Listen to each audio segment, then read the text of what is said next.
Welcome to Mountain Noise, Adam Hattaway. It's lovely to have you. Yeah, what fun. We're doing this because you got a new song coming out. We will talk about that. Yeah. But I thought the first question should be for listeners should be, who is Adam Hattaway? Oh, well, I'm not the right person to answer that. I've been thinking about lately what it is that makes someone, that makes a self, and so I've been thinking about it way too much, and I don't think I can answer. I think maybe you'll be able to answer at the end better than me or anyone else. That's a good answer. My second question was going to be, what are the Haunters? Oh, well, I've got a pretty loyal, tight-knit band that has been a kind of revolving lineup for 7 years now, and there's 4 main dudes and a couple of other people that kind of come in and out, and we're just sort of pretty much all on the same page musically, really, which is quite a lucky thing to have, which you've probably had a little bit as well. Music's more fun when you play with other people. Yeah, especially if you kind of speak the same language, and if what you're playing's a little bit niche as far as styles go in this country, then it's particularly good to be able to find that, right? To find your people, essentially. Yeah. And it has nothing to do with the Pokemon. Oh, no, but I like that Pokemon. It's a good Pokemon. In fact, I didn't think of the name, so... Who did think of the name? My friend Luke, his band's called World Series. Have you heard them? Big World Series fan. Yeah, they're awesome, right? Mm. I was in that band for a long time. Amazing. I'm on 2 of the records, I think. And he just thought of it because he's really good. He just, when we were starting our band and I was playing World Series, I'd go to World Series rehearsals and he'd just have been thinking about something like what my band name should be or other things like that. It was very helpful, and he'd always just be right on because he's always reading interesting books and watching interesting movies and coming up with interesting little ideas and one-liners, and he thought of the name, and he didn't seem like a Pokemon fan, but he could be. He likes fantasy novels, so he could be. Yeah. You never know. Well, I remember interviewing Brian Ferry. I love him. And obviously Melted Ice Cream is big in that kind of that scene. I asked him like what makes Melted Ice Cream and all those kinds of bands so good. If according to him. Yeah. And his answer was superior taste. So I can hear him say it with a straight face. We've just got really good taste. Yeah. So that makes sense with the naming. I guess that's how labels are meant to be. Consistent and superior. It's kind of their one job. Yeah. Well, I was thinking on my way over here. Our first album was on Melted Ice Cream, but then we changed quite a lot. And he was like, yeah, he was like, get out of my face. I was driving over here and I was thinking like, my brain very slowly made the connection between the Haunters, which is, you could say, kind of ghostly, and the new single Tommy Sees Ghosts. Yeah, well, I didn't even think about that. Yesterday, Gina was like, let's think of some PR stuff. And she's like, Haunters and ghosts, and I was like, true. What's your relationship with the supernatural and the paranormal? I think we all it's hard. We must all be interested in that to a certain extent, right? Like, we all like to be a little bit scared, or maybe some of us think we're not scared by those things, but that we're in touch with them in some ways. We've all had our own experience. A lot of people have had their own experiences, whether it's in their own heads or not. But I know that when I was a kid, I used to love horror movies and books, and used to scare the shit out of myself. I watched The Exorcist when I was 12, which was a bit too young, I think. And because that's from 1972, right? 1973, right? The first one. And it's like scarier than any other movie you'll ever see. It's always funny when you're aware enough to know that you were too young to watch it. Yeah. And I didn't sleep properly with lights out for like a year. Oh man! But I loved it, Yeah. And Elmore, who I write music with, and who's one of the Haunters, he's like a horror movie buff. He read all of Stephen King's books when he was like 12, which is pretty crazy because I was probably still reading the Goosebumps books, then and but it's all good stuff. Yeah, so, Scream was my movie. Oh, cool. Young, he just watched that. He said he was just watching his favourite 90s slashes and he was like, no, Scream's actually pretty good. And I was like, yeah, man. Better than you remember it. Yeah, I need to go back and watch that. I think it's because the parodies of it made you think that it was also kind of a bit of a parody. Yeah, exactly. But I do like Scary Movie. That and American Pie, they just pop into my mind all the time because I watched them so much, both of those movie series when I was, again, like 12, 13. Yeah. But, and so there's a question. I like a comedian called Daniel Tosh, and on his podcast, he used to do Tosh.0, which was like an internet clip show. On his podcast, he asks his guests, the very first question is always, do you believe in ghosts? Do you believe in ghosts? No, but I have seen one. So how does that work?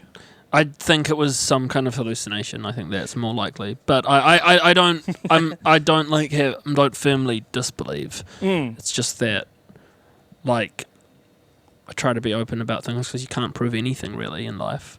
So I kind of think they're possible, but they're highly unlikely. And it was more likely that it was like my own mind playing up in some kind of way when I saw it, which luckily hasn't happened again. And so I'm kind of don't believe, but I'm interested in hearing about those things. I probably sound like insane. My mind was like, it's the fact that you still wrote a song with it is like, yeah, it's worth exploiting for music though. Yeah, well, that was about narratively, it's interesting. Well, the song's about someone else who really does like, it's not even a joke, like regularly sees ghosts. That would be bizarre, or believes wouldn't it? that they do. Yeah, well, I mean it was really bizarre when I had an experience, and so to imagine regularly experiencing that and just to be like, yeah, I see ghosts and I don't really care because I'm a badass is pretty interesting. Yeah, live to tell the tale. Yeah. I did diligently read the great PR that you and Gina wrote. You liked it? Oh, it was great. Okay. Yeah, I mean, to be fair, I very rarely get sent any PR. Oh, man. Which is really funny. Yeah. I don't know who we send them to. I don't know. I don't think anyone exists anymore to send to. I think it just goes to straight to ChatGPT now as some kind of like SEO ChatGPT did a great job of writing this PR. So. But the one thing that did stand out to me was the recording process to tape. Yeah. Can you talk to me? I'm really fascinated by, in this modern world where, we can record on iPhones and iPads and Logic's all on there and stuff. What is it about tape that makes you go back to it? We can start there. What about tape is so interesting for you? Well, I guess Elmore and I are pretty...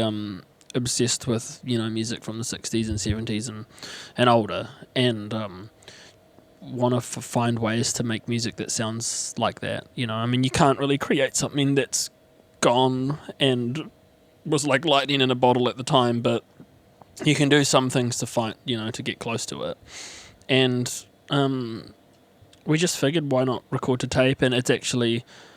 Oh, who was I talking? Another friend of mine recently recorded as if they were recording to tape, but they weren't, because when you're limited by tape, you can't, punch in so easily, and you only have so much room to record stuff to, because you've got 4 tracks or 8 or 16 tracks or whatever. So it actually puts more pressure on things in a good way. And so another friend of mine was recording as if they were recording to tape, just being like, we can't re-record, we can't do another take. Oh, as a limitation process, yeah. So that's actually part of it.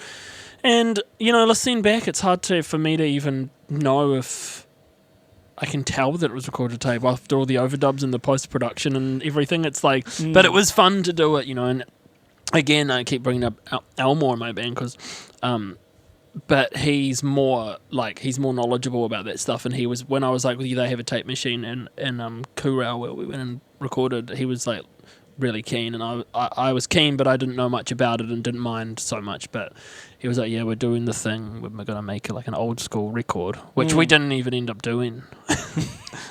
I don't even know what the style is. It's more like a weird midnight disco slog. And so you're not one of these people who's like obsessed with recording techniques from studios and sound and gear, all that stuff, or it's obviously you've got an interest in it. I'd like to be more. I was just reading Mike Campbell's autobiography, Tom Petty's guitarist.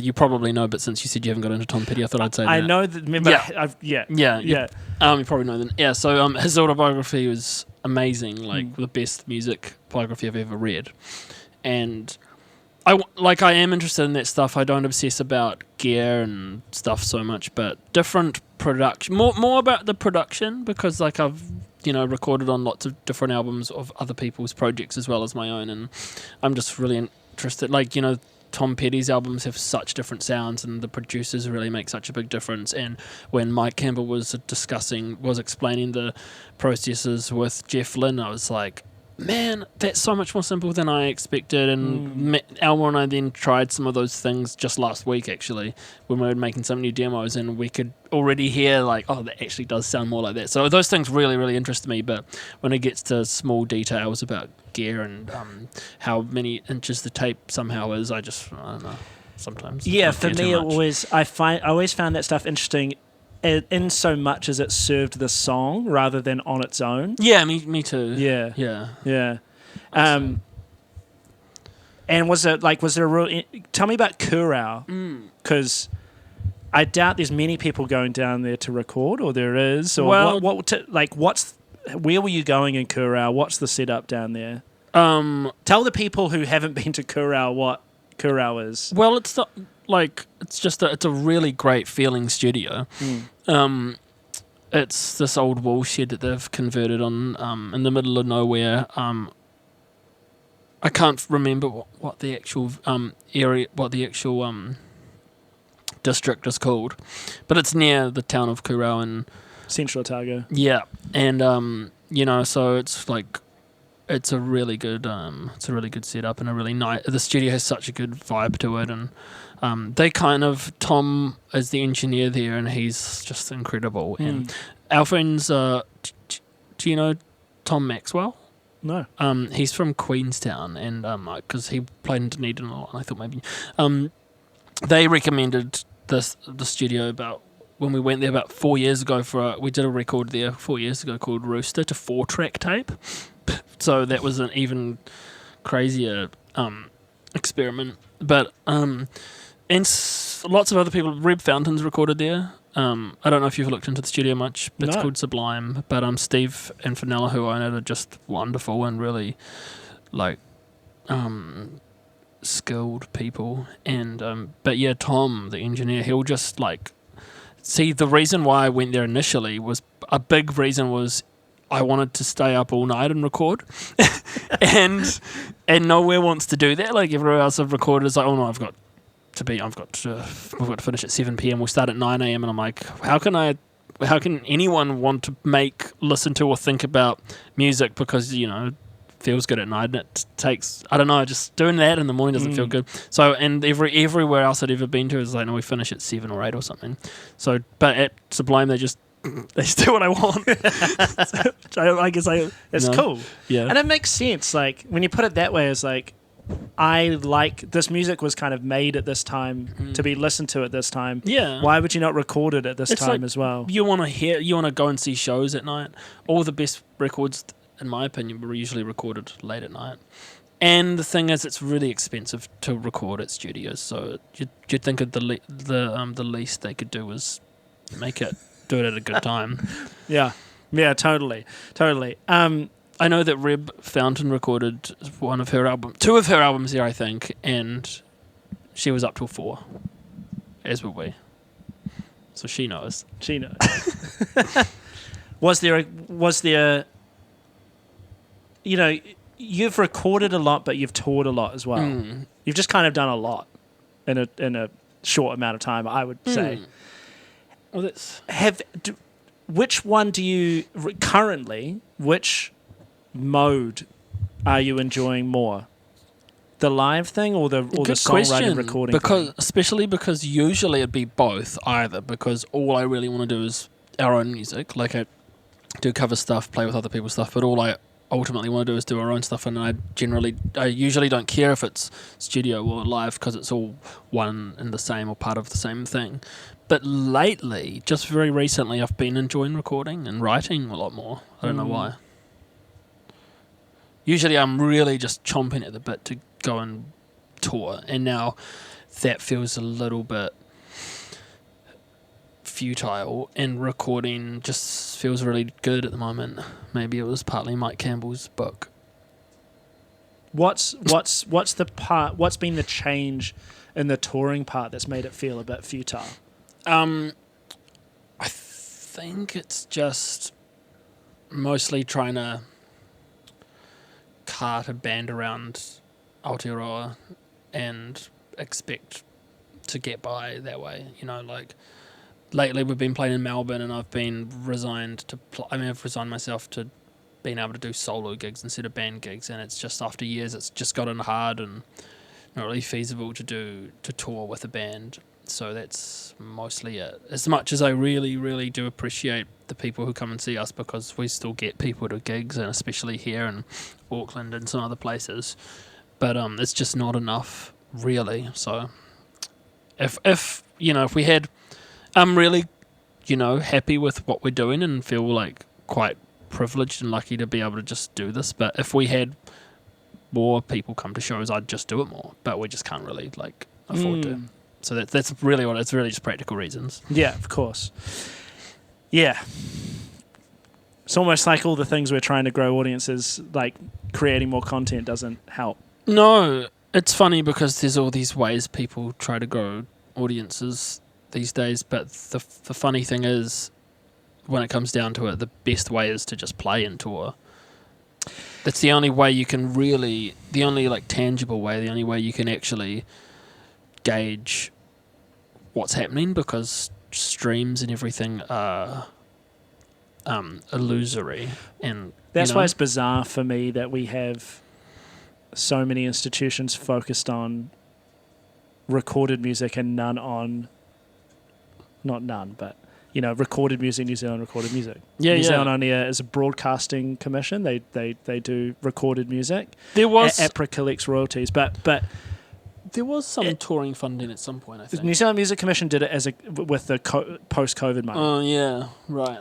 But we don't have all this time while I don't know if you know this, but the global music industry has had its 9th straight year of record-breaking profits. Well, yeah, right. Yeah, of course. Yeah. Which we're all feeling. And and it's a funny juxtaposition to me of this thing of we've got all of this focus and attention on things that happen in screens and listen to on screens. Meanwhile, the live audiences have just been shrinking and shrinking and shrinking, and no one, live performance feels futile, and it's kind of this might be a bad thing long term, is something I think. I just try to look at the flip side, or just try to keep in mind that although everything, you can answer it if you want. No, it's not. Yeah, keep that in. Okay. Anyway, that was the New Zealand Music Institution telling us to stop. Oh, but I was gonna say that everything now is everything's online, and every aspect of life is just become online. But people seem to need to still go and see music, even though they don't think, less people think they do as often, but it seems to be a constant need for people to go and hear music live. So I just always remember that, and that kind of keeps me going. Yeah, I think we'll solve a bit of the accessibility issue that's going on right now, and it'll pick back up, and we'll find the mojo again. But it's definitely a bit of a low crest of the wave right now. I wanted to ask you about scenes and your relationship to, say, in particular, what people think of as the Lyttelton country scene, right? Because I'm sure there were bands in Dunedin when Dunedin Sound was going on that didn't sound like a Dunedin Sound band, and they were like, oh, you're a Dunedin, we're just in Dunedin making this thing, right?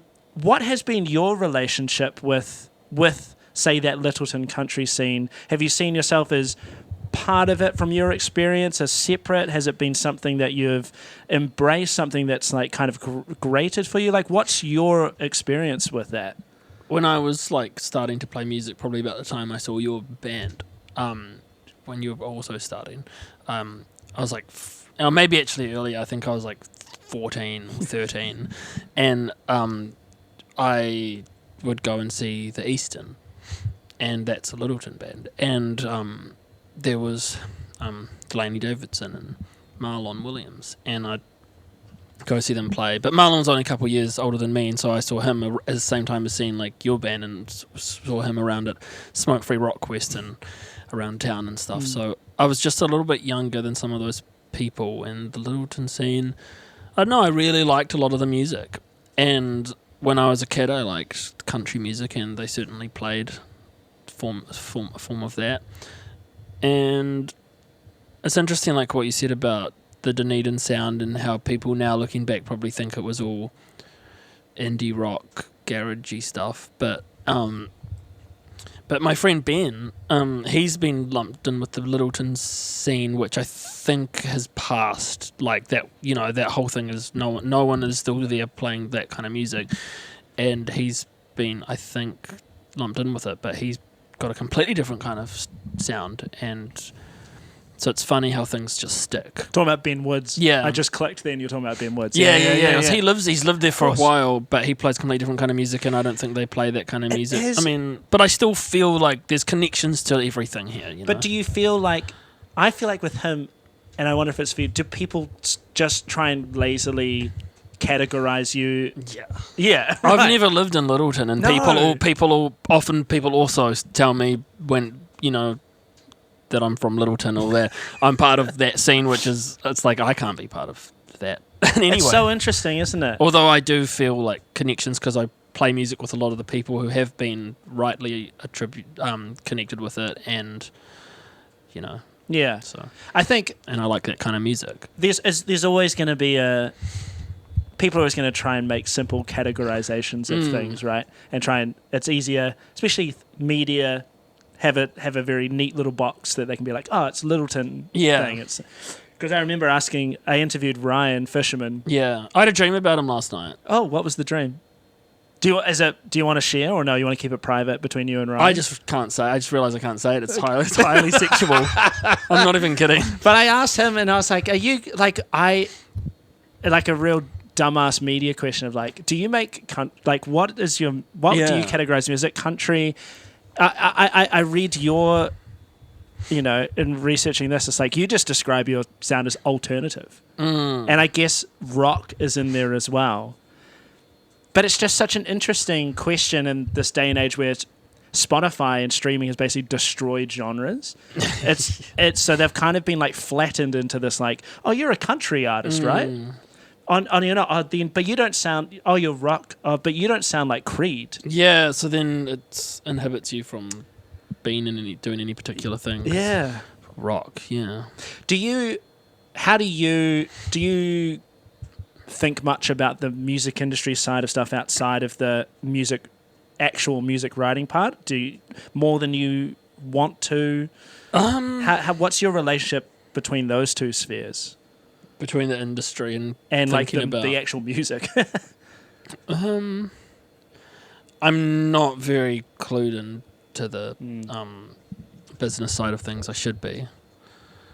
I'm good at like organizing things and talking to people, because I like doing that. But like just all the time when we're having meetings, or I'm talking to other people involved with our music, and they tell me that something's a certain, just the standards there are for certain things, or like you say, like the categories, and like they won't get you for this because you're not technically this. It's just beyond me. It doesn't really map onto experience on the road. Yeah, no, you know? That's right. Yeah.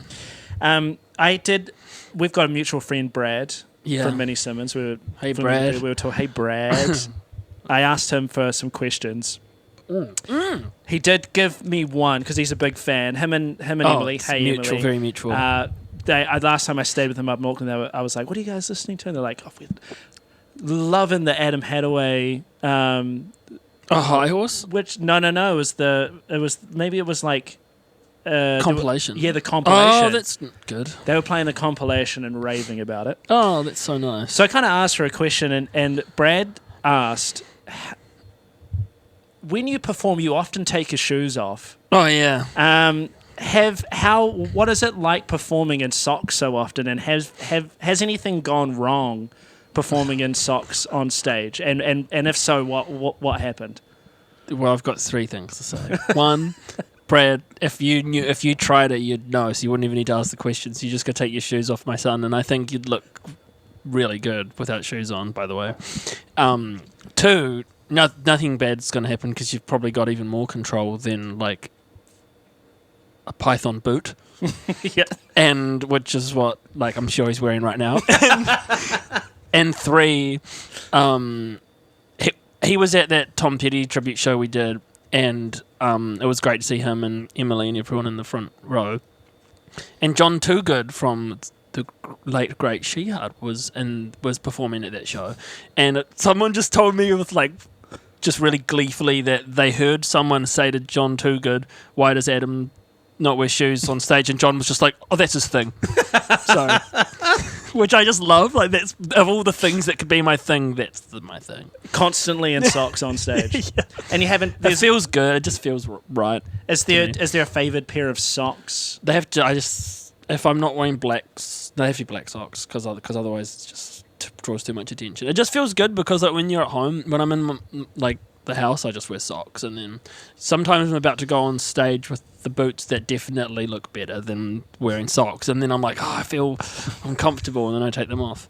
Mick Jagger wears like big running shoes on, which you'd expect because he runs for 2.5 hours on stage even now, and he wears like big bulky running shoes, and I just think, Mick, if only you knew. And I guess bare feet would be a step too far. Yeah. It's quite aggressive. No, Brad does have a good point with its potential slipping and sliding. But yeah, bare feet would look so bad. It would very much be a choice. Yeah. The barefoot. It would be a decision. I just think like wrapping a big toe around a pedal knob. Yeah. Well, actually, that's really good, right? Because do you sometimes when you're adjusting pedals, do you think it'd be better if I had bare feet and I had more control? I'm a big kneeler and just hands down. Yeah. But that's a privilege because no one expects me to actually play guitar very well, so I can stop playing and just play with the pedals. Yeah, it's not going to make a difference. No, it's not going to make a difference. No, whenever I adjust my pedals with no shoes on, I thank my lucky stars. It's great. I feel like it's a merch opportunity waiting to happen. Socks. Yeah, we did have socks once, but the printing didn't work so well. Would you like another beer? If you're going to have another beer, may as well. I mirror the guests. I kind of wanted to ask about like what's next, or like what's now with these singles coming out. Like I said, I messaged Brad straight away. Yeah, and his first question was like, "Oh, is there a new album on the way?" And that's not necessarily the question that you have to answer, but it's more about like... You're supposed to hide it, right? It's meant to be a surprise. I'm writing a bit about that like being a musician's a bit like being a wrestler, where like you have to pretend when you're putting singles out that there isn't an album already finished that they could listen to right now. I know. And your fans have to pretend that there isn't an album, and they're like, "Oh, I'm so hyped for the album." Like, we'll all pretend I can't just have it running anyway. Well, they know, anyone who listens to us knows we've got like 3 albums ready to go at all times. Right, so whether this song's from an album or not, we've always got something about to come out. So that's my question. Is like that seems to have been like what it's been. Yeah. Adam Hattaway and the Haunters, constant studio recordings coming out, constant tours. Yeah. Is that currently where you sit right now? Is that something you see continuing on, or do you see parts of that changing? Like, obviously, you can't help but be changed as you go. Like, when you spend so much time writing, recording, when you spend so much time touring, doing one thing, like, do you feel like that is still the thing that's going to carry on for you for a while? Yeah, I go through different phases and think that I need to change things up in certain ways for like so many reasons, but... What are the things that you feel like changing when you get... Like, what are the things you focus on changing? Well, like talking about touring and finding it like not really feasible anymore, but then like I just find other ways of performing our music, and I no matter what I do, I just end up still needing to and wanting to play music all the time and not really interested in doing anything else. So... And then writing and recording, I think I'll just keep doing, because me and Elmore just do it at his place half the time anyway, so it's free. But the after years of putting out maybe like an album a year, it gets quite draining, and like just going through the same things every time and kind of pushing something uphill and trying to remember all the little different parts you have to do. I just am finding it hard this time more than ever to actually tick off all the boxes for the release plan. So I think maybe we won't put one out next year, or if we do, it'll be a real an album or two just on Bandcamp, like, hey, there's an album, because we've got all the material all the time. We're just releasing it without enough of a big enough team to really see it through. It just gets really hard. Yeah, I think. Yeah, I mean, it's. I read recently, and it kind of reaffirmed something that I felt, which is like, sometimes, or quite often, a musician's worst day is the day their album comes out. Oh yeah, because their expectations can't help but be high, and then you don't even know what you're expecting, just some magic thing to happen. I got past that 5 albums ago. Do you think that's because you just, the rate at which you recorded and put it out stuff, you kind of desensitize yourself to it? Yeah. And I think that's, I mean, I don't know. Yeah, people still message happy release day every time, which I find really cute and funny and stupid. It's just, yeah. I forgot we were putting out a single this Friday, until yesterday.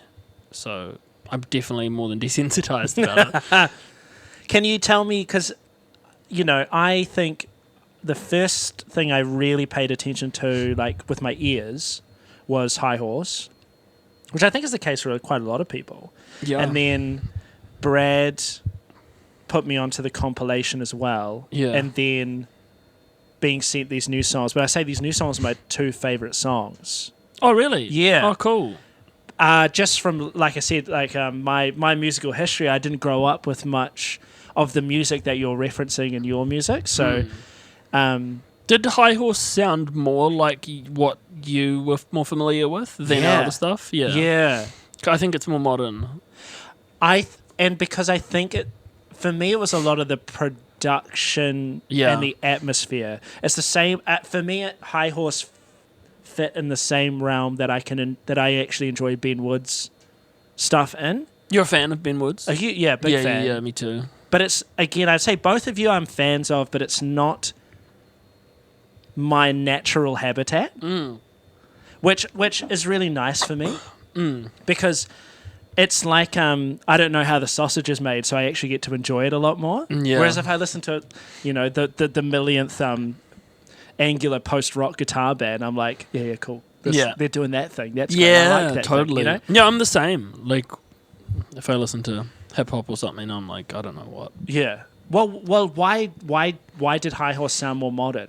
Was that an intentional thing you were going for at the time? Why did it turn out like that in your mind? Well, because it was the first album that it was recorded with Marlon Williams and Mark Perkins, whose artist name is Merc. Do you know Merc? Yeah, he's fantastic, and we wanted to work with him again. And we just recorded it in a complete different way from all our stuff. They wanted, originally, because we'd had this album planned with Marlon for a while, and we were going to do a soul album, and then he changed his mind and was like, no, it's just going to be something really different from what you've done before, and I thank him for that, because it's it was a good move for us to actually do something different. It wasn't anything that was unfamiliar to us. It's just something we hadn't done before. So it's probably just a good move. Are you a comfortable collaborator? Yeah. Because we do enough stuff. I'm not gonna throw my weight around or be precious about it. Yeah, if we're gonna collaborate, then you just do it. You don't. If you disagree, you can kindly disagree. But when sometimes I'm in the driver's seat completely, and then it's I expect people to know that, and then I'm not gonna be dick or anything, but like when I'm not, then I just try to, be to be open about things, and I think it's important to do that for a lot of people. Is that the same approach you take to like the band side as well when you kind of bring like how do you and Elmore work together in that sense? How's that collaboration work? Well, when I say that I'm in the driver's seat, I kind of mean me and him. Like we're kind of a unit at all times. So either we've got a producer and we're wanting them to take control, or we're the producers together, and because we write pretty 50-50 and record together all the time, we're kind of pretty intertwined. So yeah, but apart from that, we just have a band that is keen to come and play, and they'll probably throw some ideas around, but they're not so much in the driver's seat. But then there are in other things where they're probably in the driver's seat, so that's okay. You're not finding people for mistakes on stage? When we start making enough money, I'll be doing that. Like, that it's for the best. Of course. And I have to ask, like, what was it like working with Mark? Because so good. He seems like, I've met him and I've listened to his music, but I've never been able to see him at work in the studio. But he seems a bit like a genius. He just sort of, just anyone that says anything, like mostly it was Marlon calling the shots and Mark just being incredibly efficient and just smashing it out. And would be like, oh, Mark, we wanted to change this from a guitar song to a piano song, but none of us are very good at the piano. Are you potentially okay at the piano? And then he just went in there and it was like Leon Russell or You're right. the Barachi.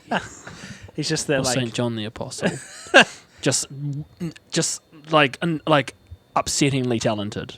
Yeah, annoyingly. Yeah, and and real fun, and he's real funny because he had some little tricks up his sleeve planned prior to the recording, and just little things to throw at me if there was a lull in the recording, and he would say like the first day at some point he was like, we're cousins, and I was like, that's funny, and he was like, no, we actually are, and then we weren't, we're like second cousins in law.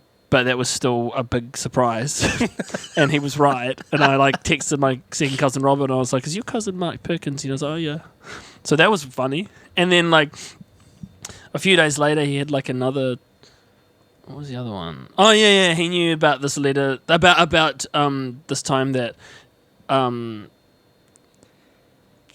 these kids got chosen to play with Jack Black, and it could have been me. And anyway, it was such a really random thing that was a thorn in my side that I'd forgotten, that I'd buried 15 years ago, and he just brought it up like it was nothing, and I was like, you are an enigma. He's a mentalist. Fun. Yeah, he's so much fun, and really good. I mean, his own music is incredible as well. I think the next record that we want to do is going to be a bit more sonically like the High Horse one, and we want to do some stuff with Mark, because a lot of the stuff he did sonically was that kind of correlates with his own music. We want more of that. Can you tell me why Tommy, the new song, both of the new songs actually, they're quite dancey and warm, and is that something? Are they being released because they're kind of the only ones like that kind of vibe, or is that kind of a vibe that you've been embodying a bit more recently? There's a lot of material like that, right? So there's a lot of there might be more to do with not having other places to release it, right. But we also thought it'd be really fun to just release a single on its own. We'd never done that, and we've got so much material to do it, and we just thought it'd be fun to put out a standalone single. Yeah, cool. But the dancey thing, we'd had other records that were more upbeat and groove based before, and then this one, the stuff we've been working on, like Tommy Sees Ghosts and stuff, we thought is a bit like that old stuff, but also a bit more refined in other ways and dark and contained, like the High Horse album we did with Mark and Marlon. I think it's just there's a simplicity to a streamlinedness to the songwriting of it. It feels considered. Yeah, as in the structure and in the production, because I find it really hard to listen to things, even if I like them, that aren't produced very well. Yeah, I've become that way, and that just really struck me that, like, you know, a lot of bands can write grooves, but to tie it all together in the way that the recorded grooves sound this way and actually get the kind of danceability going. Yeah. It's really hard to do, so good job on that. Oh, well, thanks. I guess I just wanted to ask about, like, the future and ambitions and hopes for what you're doing. Like, right now where you sit, you've been travelling to and from Melbourne. Yeah. Talking about touring less in New Zealand, maybe playing more in Australia, even if it's more solo. Yeah. Clearly still writing and recording a lot. Yeah. Do you think much about, like, do you have this thing in your mind of, like, oh, I want to get here or there? I obviously want to push it further and, like, have more of an audience, but just only really so I can do this as much as possible. And it'd be good to, you know, not have to have a job and not have to work, do covers gigs, and just to play my own music. And I don't really have any particular strategies or anything. We just kind of test the waters and tried all kinds of different things. And if in general we're playing our own music to people more and more, then that's what we do. It's really it'd be better if we did have a plan or particular ambitions, but we kind of, nothing really seems to prove, no particular thing seems to prove that it's working, so we just keep throwing everything, and some things seem to work in general, like going to Melbourne and playing there more, so we do that, and we just keep sort of fine-tuning it, but it's also feels like stabbing in the dark, you know. How do you cope with that? I don't cope. But it's like, yeah. Go for long walks and stuff. Yeah. Yeah. I find that's the hardest, like... It's not too bad, though. At the same time, you know, I'm like, I get by. And I basically do what I want. I'm actually lucky. But... Do you think you'd be stoked? Do you think that 14-year-old you would be stoked what you're doing now? No, because he was so arrogant, he thought he'd be world famous. He'd be like, you idiot. Why aren't you good enough? But I feel like you know... You've grown out of that. Yeah. I feel like now, like, it's like, okay, we'll do it. We do it, and it's fine. Cool. Yeah. But he wouldn't be happy.